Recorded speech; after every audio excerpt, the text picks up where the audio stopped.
ಧರ್ಮ ಆದ್ಮೇಲೆ ನಾನೀಗ ಕರ್ಮ ಅಂತ ಹೇಳಿದೆ. ಏನು ಅಂತಂದ್ರೆ ಕರ್ಮ ಅಂತಂದ್ರೆ ನಾವು ಯಾವ ಬೀಜವನ್ನ ಬಿತ್ತುತ್ತೇವೋ ಆ ಬೀಜಕ್ಕೆ ಅನುಗುಣವಾಗಿಯೇ ಫಲ ಸಿಗುತ್ತೆ. ಹಾಗಾಗಿ ನೀವು ಯಾವ ಕೆಲಸವನ್ನ ಮಾಡ್ತೀರಿ ಆ ಕೆಲಸಕ್ಕೆ ಅನುಗುಣವಾಗಿ ನಿಮಗೆ ಕರ್ಮ ಫಲಗಳು ಸಿಗುತ್ತೆ. ಹೇಳ್ತಾರೆ ನಮ್ಮ ಜೀವನವನ್ನ ದೇವರು ಬರೆಯಲ್ಲ, ನಮ್ಮ ಜೀವನವನ್ನ ಕರ್ಮ ಬರೆಯುತ್ತೆ. ಯಾಕೆ ಅಂತಂದ್ರೆ ದೇವರು ಯಾರ ಜೀವನನೂ ಬರೆಯಲ್ಲ. ಬಹಳಷ್ಟು ಜನ ಹೇಳ್ತಾರೆ ಗಜಕೇಶ್ವರಿ ಯೋಗ ಬೇಕು, ನನಗೆ ಪರ್ವತ ಯೋಗ ಬೇಕು, ಸರಸ್ವತಿ ಯೋಗ ಬೇಕು, ಲಕ್ಷ್ಮಿ ಯೋಗ ಬೇಕು. ಅದನ್ನು ಕೊಡೋರು ಯಾರು? ಅದನ್ನ ಕೊಡೋರು ನಮ್ಮ ಪೂರ್ವಜನಿತ ಕರ್ಮಗಳ ಆಧಾರದ ಮೇಲೆನೆ ಅವೆಲ್ಲವೂ ಬರ್ತವೆ. ಕರ್ಮಕ್ಕನುಗುಣವಾಗಿ ನಿಮ್ಮ ಜೀವನ ರೂಪುಗೊಳ್ಳುತ್ತೆ. ಹಾಗಾಗಿ ನೀವು ಮಾಡುವ ಕರ್ಮ ಸತ್ಕರ್ಮವಾಗಿರಲಿ, ನೀವು ಮಾಡುವ ಕರ್ಮ ಒಳ್ಳೆಯದಾಗಿರಲಿ, ನಿಮ್ಮ ಕರ್ಮ ನಿಮ್ಮ ಜೀವನವನ್ನ ಬರೆಯುತ್ತೆ. ಇವತ್ತು ತಂದೆ ತಾಯಿಗಳಿದ್ದಾರೆ, ತಂದೆ ಹಗಲಿರುಳು ದುಡಿದು ತನ್ನ ದುಡ್ಡನ್ನ ಮಗನಿಗೆ ವಿದ್ಯಾಭ್ಯಾಸಕ್ಕೋ ಅಥವಾ ಅವನ ಜೀವನಕ್ಕೆ ಕೊಟ್ಟಾಗ ಅದನ್ನು ಸರಿಯಾಗಿ ಉಪಯೋಗಿಸದೆ ವಿಷಮಯವಾದಾಗ ಆ ತಂದೆಯ ಹೃದಯದ ಬಡಿತ ಯಾರಿಗೆ ಹೇಳಕ್ಕಾಗ್ತದೆ? ತಾಯಿ ಇರ್ತಾಳೆ, ತಾಯಿ ತನ್ನ ಹಗಲಿರುಳು ಪ್ರಾರ್ಥನೆ ಮಾಡಿ ದೇವರಿಗೆ ಮಗನನ್ನ ಬೆಳೆಸಿದಾಗ ಆ ಮಗ ದಾರಿ ತಪ್ಪಿದಾಗ ತಾಯಿಯ ಕಣ್ಣೀರನ್ನು ಒರೆಸುವವರು ಯಾರು? ಇದು ಕರ್ಮವೇ. ಆ ಮಗು ಚೆನ್ನಾಗಿ ತಂದೆ ತಾಯಿ ಹೇಳಿದಂತೆ ಮಾರ್ಗದರ್ಶನದಿಂದ ನಡೆದುಕೊಂಡು ಬಂದಿದ್ದೇ ಆಗಿದ್ರೆ, ಆ ತಂದೆ ತಾಯಿಯ ಕಣ್ಣೀರನ್ನು ಒರೆಸಿದ್ರೆ, ಆ ತಂದೆಯ ಒಂದು ಹೃದಯದ ಬಡಿತವನ್ನ ಅರ್ಥೈಸಿಕೊಂಡು ತಂದೆಗೆ ಗೌರವ ಕೊಟ್ಟು ಅವರು ಕೊಟ್ಟ ದುಡ್ಡಿನಿಂದ ಅವನ ಜೀವನವನ್ನ ಸರಿಯಾಗಿ ಮಾಡ್ಕೊಂಡಿದ್ರೆ ಅವರು ಯಾವತ್ತೂ ಕೂಡ ಆ ಕರ್ಮದಿಂದ ಅವನಿಗೆ ಉನ್ನತ ಸ್ಥಾನ ಸಿಕ್ಕೇ ಸಿಗುತ್ತೆ. ಯಾರಿಗೇ ಆಗಲಿ ಕಷ್ಟಪಡದೆ ಯಾವ ಸುಖವೂ ಸಿಗೋದಿಲ್ಲ. ಇವತ್ತು ಯಾರ್ಯಾರು ಕಷ್ಟಪಟ್ಟಿದ್ದಾರೆ ಅವರು ಉನ್ನತ ಸ್ಥಾನದಲ್ಲಿದ್ದಾರೆ. ಯಾರು ಕಷ್ಟಪಡೋದಿಲ್ಲ ನೀವು ಕನಸು ಕಾಣಬೇಡಿ, ನಿಮಗೆ ಯಾವ ಉನ್ನತ ಸ್ಥಾನನೂ ಸಿಗೋದಿಲ್ಲ, ಯಾವ ದುಡ್ಡು ಸಿಗಲ್ಲ, ಯಾವ ಹೆಸರು ಬರೋದಿಲ್ಲ, ಯಾವ ನೇಮು ಫೇಮು ದೊಡ್ಡ ವ್ಯಕ್ತಿಗಳಾಗಿ ಬೆಳೆಯಕ್ಕೆ ಸಾಧ್ಯನೇ ಇಲ್ಲ. ಯಾಕೆ ಅಂತಂದ್ರೆ ಕರ್ಮದ ಅಧಿಪತಿ ಶನೀಶ್ವರ. ಯಾಕೆ ಹೇಳ್ತಾರೆ? ಯಾರು ಕರ್ಮವನ್ನು ಸರಿಯಾಗಿ ಮಾಡ್ತಾರೆ ಅವರಿಗೆ ಸರಿಯಾದ ಫಲವನ್ನೇ ಕೊಡ್ತಾರೆ. ಯಾರು ಕರ್ಮವನ್ನು ಸರಿಯಾಗಿ ಮಾಡೋದಿಲ್ಲ ಯಾವತ್ತೂ ಕೂಡ ಕರ್ಮದ ಅಧಿಪತಿ ಶನೀಶ್ವರ ಅವರು ಉನ್ನತ ಸ್ಥಾನದಲ್ಲಿದ್ರು ಅಲ್ಲಿಂದ ತೆಗೆದುಕೊಂಡು ಬಂದು ಅವನ ಯೋಗ್ಯತೆಗೆ ಅನುಗುಣವಾಗಿ ಆ ಚೇರಲ್ಲಿ ಕೂರಿಸ್ತಾನೆ ಅಂತ ಒಂದು ಮಾತಿದೆ. ಗುರು ಒಲಿತಾನೆ ಬೇಗ. ಯಾಕೆ ಅಂತಂದ್ರೆ ಗುರುಗೆ ಶಿಷ್ಯ ಕಂಡ್ರೆ ಇಷ್ಟ. ಆ ಗುರು ಬೇಗ ಒಲಿದ್ಬಿಟ್ಟು ಅವನ ಒಳ್ಳೆಯ ಸ್ಥಾನ ಕೂರಿಸ್ಬಿಡ್ತಾನೆ. ಆದ್ರೆ ಶನೀಶ್ವರ 7 ವರ್ಷಕ್ಕೊಂದ್ಸಲ ಬರ್ತಾನೆ. ಬಂದ್ಬಿಟ್ಟು ಯಾರು ಒಳ್ಳೆಯ ಸ್ಥಾನಕ್ಕೆ ಅವರ ಶಕ್ತಿಗನುಗುಣವಾಗಿ ಇಲ್ಲದೆ ಇದ್ರೆ ಆ ಸ್ಥಾನದಿಂದ ತೆಗೆದು ಕೆಳಗಡೆ ಇಡ್ತಾನೆ. ಹಾಗಾಗಿ ನಾವೆಲ್ಲರೂ ಕಷ್ಟಪಟ್ಟು ದುಡಿಬೇಕು, ಒಳ್ಳೆಯ ಕರ್ಮಗಳನ್ನು ಮಾಡಬೇಕು. ಆ ಕರ್ಮಕ್ಕೆ ಅನುಗುಣವಾಗಿ ನಿಮಗೆ ಒಳ್ಳೆಯ ಒಂದು ಸ್ಥಾನಮಾನ ಮತ್ತು ಸಂಪತ್ತು ಆಸ್ತಿ ಎಲ್ಲವೂ ಸಿಗುತ್ತೆ. ಒಂದು ಕಥೆಯನ್ನು ಸಣ್ಣದ ಕಥೆಯನ್ನು ಹೇಳ್ಬಿಡ್ತೀನಿ. ಒಂದು ಏಜ್ ಆಗಿರ್ತಕ್ಕಂಥ ಒಬ್ಬ ಊರಿನ ಮನುಷ್ಯ ಮೀನು ಹಿಡಿತಾ ಇರ್ತಾನಂತೆ 80 ವರ್ಷ. ಬೆಳಗ್ಗಿನ ಊಟ ಇರಲಿಲ್ಲ. ಆ ಊರಿನ ಯಜಮಾನ ಹಂಗೆ ಕುದುರೆಯಲ್ಲಿ ಬರ್ತಿರ್ತಾನೆ. ಕುದುರೆಯಲ್ಲಿ ಬಂದಾಗ ಅವನು ಸಾಯಂಕಾಲದ ಹೊತ್ತಲ್ಲಿ ಕುದುರೆ ವಾಯುವೇರಕ್ಕೆ ಹೋಗ್ತಿರ್ತಾನೆ.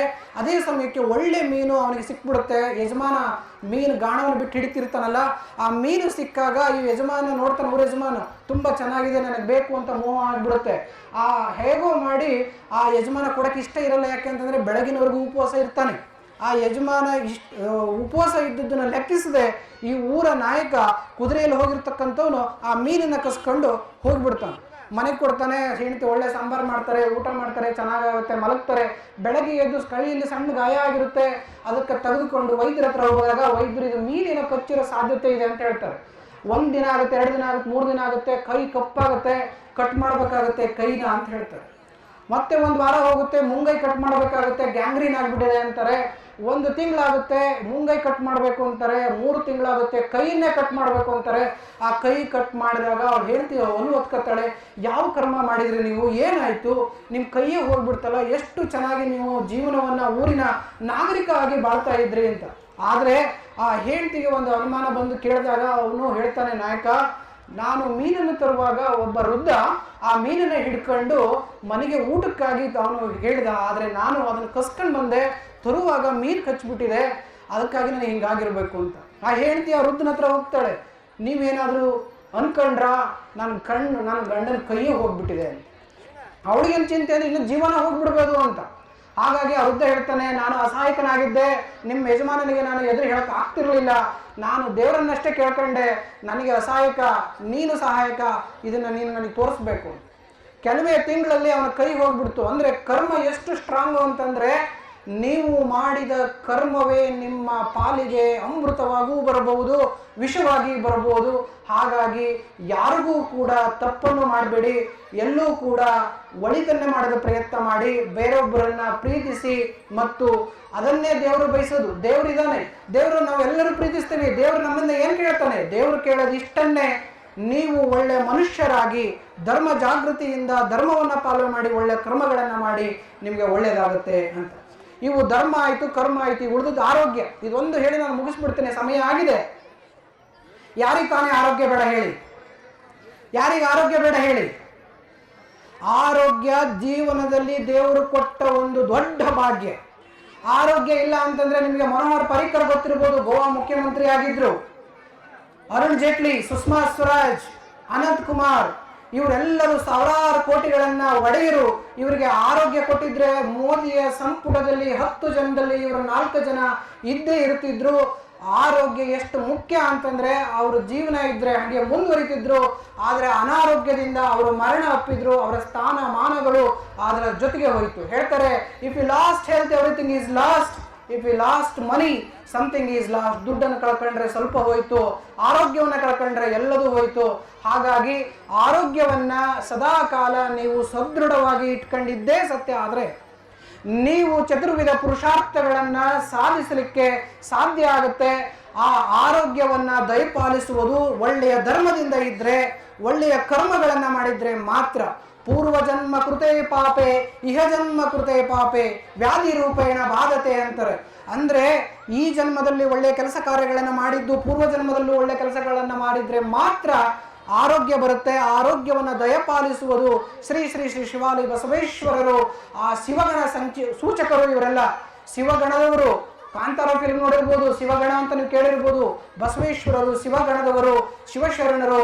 ಈ ಕಾರವಾರದ ಭಾಗದಲ್ಲಿ ನಮಗೆ ಗೊತ್ತಿರೋ ದೈವಾರಾಧನೆ ನಡೆಯುತ್ತೆ, ಬಹಳ ಕಟ್ಟುನಿಟ್ಟಾಗಿ ಮಾಡ್ತಾರೆ. ಆದ್ರೆ ಶಿವಶರಣರು ಈ ಭಾಗದಲ್ಲಿ ಹುಟ್ಟಿ ಅಷ್ಟೊಂದು ಕಠಿಣವಾದ ಶ್ರಮಗಳಿಂದ ಮಾಡಬೇಕಾಗಿಲ್ಲ. ಅವರು ಬಹಳ ಪ್ರೀತಿ ಉಳ್ಳವರು. ಬರೀ ಸಣ್ಣ ಪ್ರೀತಿಯನ್ನು ತೋರಿಸಿದರೆ ನಿಮಗೆ ದೊಡ್ಡ ಭಾಗ್ಯವನ್ನ, ದೊಡ್ಡ ಆಶೀರ್ವಾದಗಳನ್ನು ಮಾಡುವ ಶಕ್ತಿ ಅವರಿಗಿದೆ. ಹಾಗಾಗಿ ಆರೋಗ್ಯವನ್ನ ಸದಾ ಕಾಲ ನೀವು ಚೆನ್ನಾಗಿ ಇಟ್ಕೋಬೇಕು ಅಂದ್ರೆ, ಒಳ್ಳೆ ಧರ್ಮವನ್ನ ಪಾಲಿಸಿ, ಒಳ್ಳೆ ಕರ್ಮವನ್ನ ಪಾಲಿಸಿ. ಆಹಾರ ಆರೋಗ್ಯವನ್ನು ನಿಮಗೆ ಕಾಪಾಡುತ್ತೆ. ನಿದ್ದಿ ಒಳ್ಳೆಯ ಆರೋಗ್ಯವನ್ನು ನೀಡುತ್ತೆ. ಹಳ್ಳಿ ಭಾಗದಲ್ಲಿ ನೀವು ಕೇಳಿರ್ಬೋದು, ಒಳ್ಳೆ ನಿದ್ದಿ, ಲದ್ದಿ, ಮುದ್ದಿ, ಇವು 3 ಚೆನ್ನಾಗಿದ್ರೆ ಆರೋಗ್ಯ ಬರುತ್ತೆ ಅಂತ. ಹಾಗಾಗಿ ಇವು 3ಅನ್ನ ನೀವು ಚೆನ್ನಾಗಿ ಇಟ್ಕೊಳ್ಳಿ. ಆಹಾರ, ಆಚಾರ, ವಿಚಾರ, ಇವು 3 ಆರೋಗ್ಯಕ್ಕೆ ಪ್ರಮುಖವಾಗಿರುವಂಥದ್ದು. ಆರೋಗ್ಯ ಬೇಕು ಅಂತಂದ್ರೆ ಒಳ್ಳೆಯ ಆಹಾರ ತಿನ್ಬೇಕು. ಇವತ್ತೆಲ್ಲ ಆಹಾರವನ್ನ ನಾವೆಲ್ಲರೂ ಮಾಲಿಗೆ ಹೋಗ್ದಾಗ ಬರ್ತಾ ಇದೀವಿ, ಔಷಧಿಗಳನ್ನ ಹೊಡಿತಾ ಇದೀವಿ. ಎಲ್ಲ ಅಕ್ಕಿ, ರಾಗಿ, ಜೋಳ ಇವೆಲ್ಲವೂ ಕೂಡ ಪಾಲಿಶ್ ಮಾಡಿ ಸಿಗುವಂತಾಗಿದೆ. ನೀವು ರೈತರು ಸ್ವಚ್ಛಂದವಾಗಿ ಬೆಳ್ಕೊಂಡು ನೀವೇ ತಿನ್ರಿ. ಯಾರು ಕೂಡ ಅಂಗಡಿಯಿಂದ ತರಬೇಡಿ. ನಿಮ್ಮ ಜೀವನಕ್ಕೆ ಬೇಕಾಗಿರುವ ಸಕಲ ಪಡಿ ಪದಾರ್ಥಗಳನ್ನ ಭಗವಂತ ಕೂಡ ರೆಡಿ ಇದ್ದಾನೆ, ನೀವು ಬೆಳಿರಿ. ಆ ಬಸವೇಶ್ವರರ ಆಶೀರ್ವಾದ ಮಾಡ್ತಾರೆ.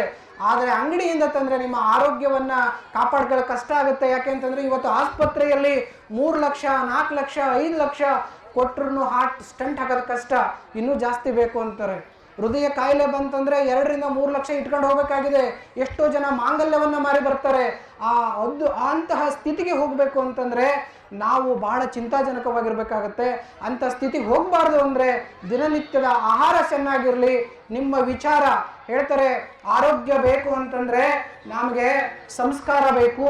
ರೋಗ ಬಂದ್ರೆ ಆ ಆರೋಗ್ಯದಲ್ಲಿ ಆಸ್ಪತ್ರೆಗಳಿದಾವೆ. ರೋಗ ಬಂದ್ರೆ ಆಸ್ಪತ್ರೆ ಇದಾವೆ.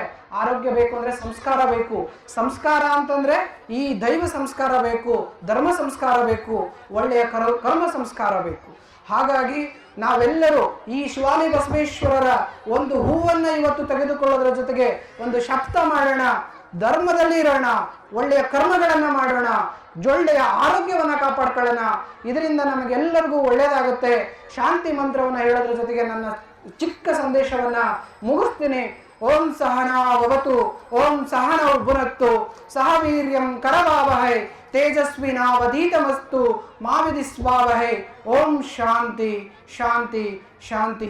ಎಲ್ಲರೂ ಒಬ್ಬರಿಗೊಬ್ಬರು ಪ್ರೀತಿಯಿಂದ ಒಬ್ಬರಿಗೊಬ್ಬರ ರಕ್ಷಣೆಯನ್ನು ಮಾಡಿಕೊಂಡು ಒಬ್ಬರ ಶಕ್ತಿಯನ್ನು ಇನ್ನೊಬ್ಬರ ಶ್ರೇಯಸ್ಸಿಗೆ ಬಳಸಿ ದ್ವೇಷ ಬಾರದೆ ಒಬ್ಬರಿಗೊಬ್ಬರು ಯಶಸ್ಸನ್ನ ಸಾಧಿಸುವ ಸೂಚಕದ ಸಂಕೇತದ ಶ್ಲೋಕವೇ ಶ್ರೀಮದ್ ಭಗವದ್ಗೀತೆಯಲ್ಲಿ ಶ್ರೀಮನ್ ಕೃಷ್ಣ ಪರಮಾತ್ಮ ಹೇಳಿದ್ದಾನೆ. ಹಾಗಾಗಿ ಯಾರನ್ನೂ ದ್ವೇಷಿಸೋದು ಬೇಡ, ಎಲ್ಲರೂ ಪ್ರೀತಿಯಿಂದ, ಉತ್ಸಾಹದಿಂದ, ಸಂತೋಷದಿಂದ ನಾವೆಲ್ಲರೂ ಬಾಳೋಣ ಅಂತ ತಿಳಿಸ್ತಾ ನನ್ನ ಚಿಕ್ಕ ಸಂದೇಶವನ್ನ, ಚಿಕ್ಕ ಭಾಷಣವನ್ನ ಮುಗಿಸ್ತೇನೆ. ನಮಸ್ಕಾರ, ನಮಸ್ಕಾರ, ನಮಸ್ಕಾರ.